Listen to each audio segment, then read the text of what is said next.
Olá, irmão Jexé, eu sou a Eked Carla e no Eked Explica de hoje eu vou contar a história da pombagira Rosa Caveira.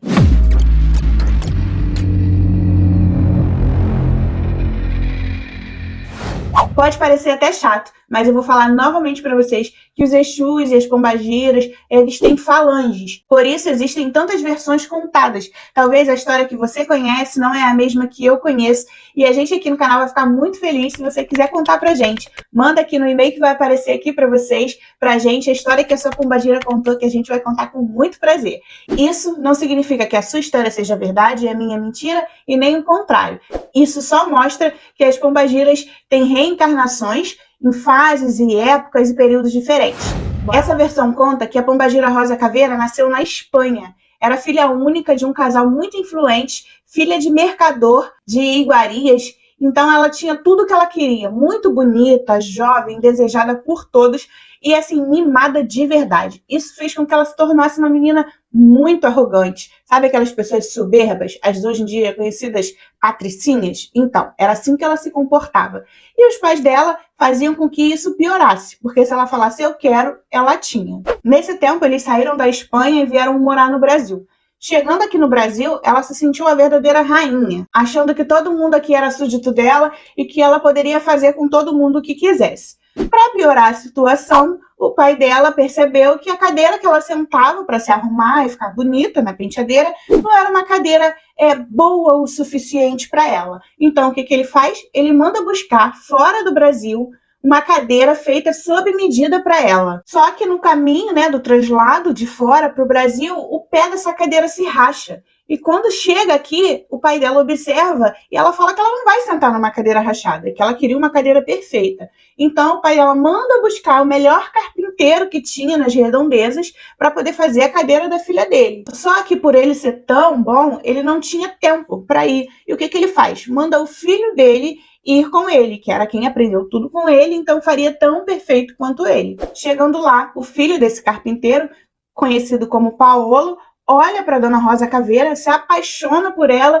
e aí decide cortejar ela. Só que assim, ela só queria alguém que fosse igual ou superior a ela. E ele, um simples carpinteiro, quando começou a paquerar ela, foi assim, extremamente humilhado. Ela olhou para ele, falou, quem você pensa que é? Sabe, diminuiu ele completamente por conta dele ser pobre. Né? Apesar de Paolo ser muito bonito, ter olhos claros, ser um rapaz forte, com um bom porte, né? E ela nem confiança para ele só porque ele era pobre. E aí, depois de tanto que ela humilhou ele ficou meio sem graça, terminou o trabalho dele, e quando ele ia saindo, ela olhou para aquela situação e falou assim, o que esse cara pensa que é de estar me paquerando? Ela se achando, né? Então, o que ela faz? Pega um bracelete de ouro, joga dentro da bolsa dele, para ele ser acusado de roubo. Só que ele não vê. Recebe o dinheiro dele, e antes dele passar pelas portas do palácio para sair, ela começa a gritar, faz aquele escândalo, chama o papai dela, pedindo, me foi roubada, queria meu bracelete e tal. E todo mundo sabia que a única pessoa de fora que tinha entrado ali foi ele. Então os guardas do palácio vão atrás dele, começam a bater nele, chutam, xingam, e ele sem entender o porquê só apanhando. Então eles prendem ele e depois vão olhar na bolsa para saber se realmente o bracelete estava. E como ela que colocou lá, né? Então o bracelete estava lá. Então ele é levado até o pai dela, né, que fala que ela vai decidir o que vai acontecer com ele. E nisso, o que ela faz? Se fingindo de muito boazinha, eu sou ótima, o que ela diz? Não, libera ele é pobre, ele é um coitado, ele queria subir na vida e tal. Então o pai dela fala, nossa, minha filha é maravilhosa, vou liberar ele. Só que ela pede um abraço para ele, e ela chega no ouvido dele e fala, isso você está pagando porque você achou que você era bom o suficiente para mim. Foi mais ou menos essas palavras que a gente tem. A gente não tem certeza o que ela falou, mas foi isso que ela quis dizer, que ela era superior e por ele ser inferior, ele estava pagando para ele saber se colocar no lugar dele. Então, ele vai embora, né? Ele monta no cavalo dele e segue a vida dele. Só que o que acontece? Logo, todo mundo na redondeza ficou sabendo que o Paolo era um ladrão, que não era uma pessoa de confiança. Como você vai colocar um carpinteiro dentro da sua casa? Antigamente, os móveis eram feitos dentro de casa. Por quê? Porque eram aquelas madeiras brutas, né? Não eram essas coisas que a gente tem hoje em dia. Então, o pai dele, a família ficou sem emprego, mal falado. Então, eles foram para um outro bairro e essa fama de ladrão foi levando ele até não poder mais. Pula para Dona Rosa Caveira de novo. O que acontece? Ela conhece um cara de muito dinheiro, só que muito mais velho, aproximadamente uns 78 anos, ela por volta dos seus 18 anos, 19, e ela casa com ele, por dinheiro. Só que ela mata ele, né? Porque só o que ela queria era aquela herança e o poder que ele tinha. Então, todos na cidade ficam meio desconfiados, mas ninguém fala nada. E agora ela é ainda mais poderosa do que ela era, isso fazendo com que ela fosse mais insuportável ainda.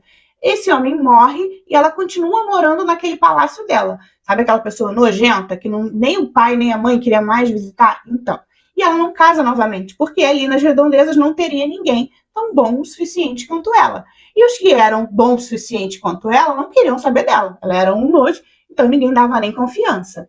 Aconteceu que ela foi ficando sozinha, os pais dela morreram, e ela lá sem ninguém, sem família, sem um amigo, porque ela estava colhendo o que ela plantou.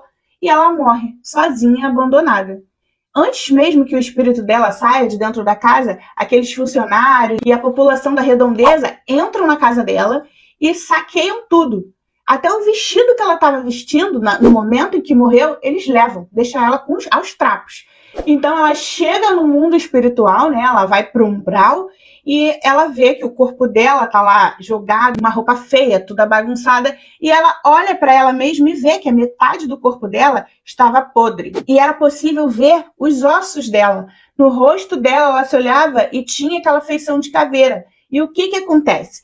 Ela era podre por dentro. Então, quando ela foi para o umbral, tudo que ela mais temia, a feiura, a doença, fez parte dela. Aquelas roupas rasgadas, o que ela tanto reclamava, o que ela tanto tinha aversão, era o que ela se transformou.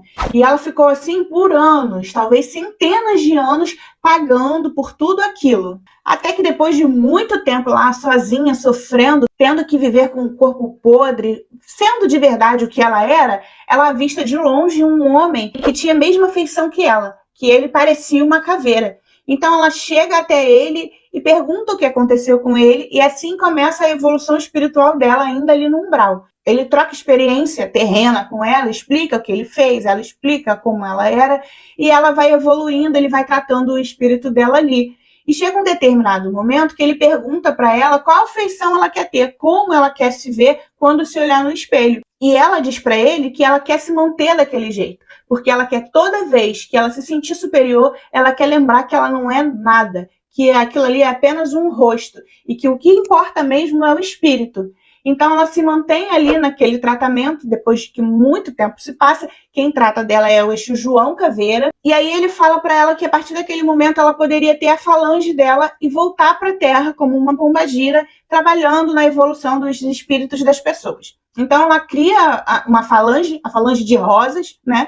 E ela vai vivendo lá, e tem outras pombagiras, ela vai tratando os espíritos de mulheres que vão chegando no umbral, e elas vão fazendo parte da falange de Dona Rosa. Daí temos a falange, né, das pombagiras que são rosas. A pombagira rosa vermelha, a pombagira rosa negra, e tantas outras que tem. E depois de muito trabalhar nessa falange, ela reencontra o Exu João Caveira, e aí ele conversa com ela e fala para ela que ele faz parte de uma falange, a falange dos caveiras. E nesse momento ela abre mão da falange dela, ela passa a falange dela então para Dona Rosa Vermelha, que se torna responsável e líder da falange de rosas, e vai com seu João Caveira para a falange de caveiras. Chegando lá, ela vê aquele homem alto, imponente, firme, né? E ele olha para ela e fica meio assustado, mas ela não reconhece ele. Então ela começa a contar a história dela, o porquê que ela estava passando por tudo aquilo, e ele fala para ela assim, mas você não lembra de mim? Aí ela diz que não. Então ele tira aquele capuz e começa a mostrar para ela algumas encarnações que ele teve, como um índio, como um escravo, como um rei, como um viking, como um ladrão. E quando ele se mostra como um ladrão, ela olha e vê que esse ladrão, era o Paolo.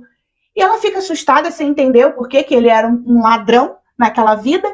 E aí ele conta para ela que por causa do que ela fez, da armação dela, o pai dele se matou, a mãe dele morreu de desgosto, ninguém confiava mais nele, ele teve que passar a saquear. E tudo aquilo fez com que ele se tornasse uma pessoa muito ruim. e o coração dele ficasse muito amargurado. Ele fez muita maldade por causa do que ela tinha feito. E ele diz para ela que, na verdade, ele achava que ela era uma bruxa, que ele chegou a ir no casamento dela para poder amaldiçoar ela e nada aconteceu. Ela viveu ainda um bom tempo. Então ela cai de joelho nos pés dele, começa a chorar e pedir perdão para ele por tudo que ela tinha feito, o tão ruim que ela tinha sido. E ele, já bem mais evoluído, né, um senhor de respeito, fala para ela que aquilo ele já superou. Então ele abraça ela e fala para ela que ela pode fazer parte da falange dele, que ele daria o posto de braço direito dele para ela. Que maturidade, né? Esse Exu é Exu Caveira, né, que é o líder da falange de caveiras. E aí ela descobre que esse espírito já tem mais de 30 mil anos de reencarnações e vivências espirituais. Inclusive, eu já tenho aqui no canal 2 versões da história de Exu Caveira. Eu vou deixar aqui no card para vocês, para quando acabar esse vídeo, vocês correrem lá e ver, porque é o vídeo que tem mais visualização do canal, ele faz um sucesso, inclusive com os crentes. Em Terra, trabalhando como pombagira, ela não é uma pombagira mal-humorada, mas ela perde a paciência muito fácil. É só você desrespeitar para você ver com quem que você está lidando. Ela trabalha muito com o interior das pessoas, tá? E durante as consultas, às vezes ela parece até grossa, porque ela é muito firme, imponente. Ela vai ser sempre direta com você e essa seriedade que ela passa, às vezes parece ser grosseria, mas não é grosseria, não. Eu, por exemplo, acho melhor lidar com uma pessoa que é franca e direta que uma pessoa que fica ali dando uma malícia e você nunca sabe o que está falando. Dona Rosa Caveira é esse tipo de pessoa. Ela vai olhar para você e vai dizer o que é a verdade, doa quem doer. Até porque ela sabe que se ficar falando com muito carinho e muito jeitinho, você vai ficar mimado igual ela era e não vai resolver o seu problema. Ela é uma pombagira que gosta de bebidas fortes, tá? Nada suave para ela funciona. Cigarro de filtro amarelo, até mesmo charutos. Gosta de roupa preta com branco. Ela gosta daquelas capas com capuz. Faz parte da vestimenta dela. Ela até usa joias, mas nada assim muito chamativos. Ela é uma pombagira mais reservada nesse ponto, mas não é para você deixar ela bagunçada, não. Os médiuns de Dona Rosa Caveira são pessoas mais sérias, não costumam ser envolvidas em fofocas e disse-me-disse, porque todo mundo já sabe que não são pessoas de muita paciência, e que se você fala assim, fulano disse, ela vai até fulano e vai falar, eu quero saber o que está acontecendo, fofoquinha, intriga, não vai funcionar com o pessoal que carrega essa senhora. Lembrando aqui que toda regra tem exceção, tá? Existem algumas pessoas que não têm todas as características delas, inclusive a gente conhece uma pessoa que não é bem assim, mas diz ela que carrega a Dona Rosa. São pessoas que têm a mão muito boa para feitiço e mexer com as magias ocultas, mas se você cuidar de Dona Rosa, ela vai sempre te deixar no caminho certo para você fazer o bem. Porque, por mais que você pareça sério, os médiuns de Dona Rosa Caveira pareçam pessoas sérias e até de poucos amigos, no fim das contas são pessoas que têm excelente coração e que você pode contar com ela para tudo. Gostaram desse vídeo? Então já compartilha esse vídeo e corre lá para ver os outros vídeos do canal. Tem muita coisa para maratonar. Beijos, até o próximo vídeo.